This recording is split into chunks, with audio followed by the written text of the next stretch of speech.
ఇవాళ మళ్ళీ మీరంతా తెలుసుకుంటున్నారు మన పరిస్థితి ఎలా ఉంది. ఇప్పుడు ఇదివరకు ఎలా బతికాము మనం, ప్రపంచ దేశాలకే తనమానికంగా మిగి ఉన్న మన ఆంధ్ర రాష్ట్రం మరి ప్రపంచ పటంలో ప్రపంచంలోనే తలమానికగా ఉన్న మన ఆంధ్ర రాష్ట్రం మరి ఈనాడు ప్రపంచ పటంలోనే లేకుండా పోయాం. పోయే పరిస్థితులు కాదు, పోయాం అని చెప్పుకోవడానికి ఎటువంటి అనుమానం లేదు.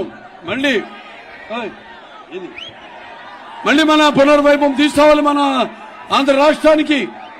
అలాగే తిరిగి ఈ ఎన్నికల ద్వారా మన అందరి పేర్లు కూడా చరిత్రలో సువర్ణాక్షరాలతో లిఖింపబడినట్లుగా మనం మళ్ళీ మన చరిత్రను గుర్తు తెచ్చుకోవాలి. ముందు ఎన్టీ రామారావు గారు నాకు ఇంత ధనిమని జన్మనిచ్చి నన్ను మీ అందరి గుండెల్లో ఆయనకు ప్రతిరూపంగా నిలిపినందుకు విశ్వవిఖ్యాత నట సార్వభౌమ ప్రపంచానికి నట విశ్వరూపం ఎలాంటితో చూపించిన కారణ జన్ముడు నా నాన్నగారు, నా గురువు, నా దైవం అయిన నందమూరి తారక రామారావు గారిని ప్రతి ఒక్కరు స్మరించుకోవాలి. ఎందుకంటే ఇదొక చారిత్రాత్మక అవసరం. ఇవాళ ఆనాడు తెలుగుదేశం పార్టీని పెట్టి మరి ఆనాడు ఎన్నో సంస్కరణలు, అభివృద్ధి కార్యక్రమాలు చేపట్టారు, సంక్షేమ కార్యక్రమాలు చేపట్టారు. అవి ప్రజలందరికీ కూడా ఎంతో ఉపయోగకరమైనవి, సానుకూలమైనవి కూడా.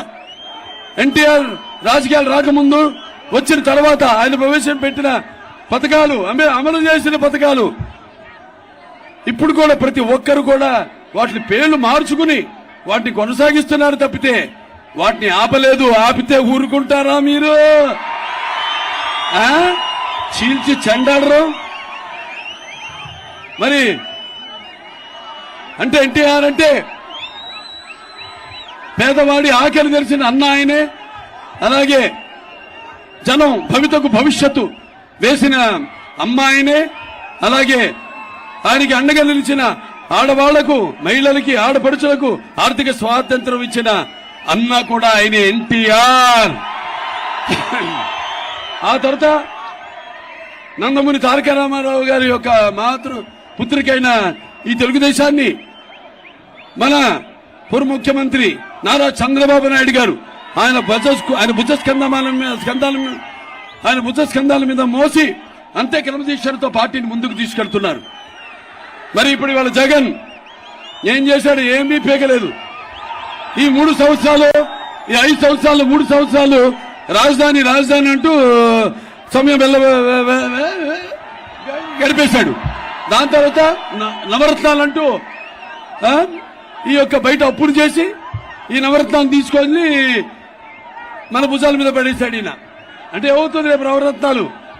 ఇవాళ 10 లక్షల కోట్ల రూపాయలు అప్పు అంటే ఎవడు తీరుస్తాడు?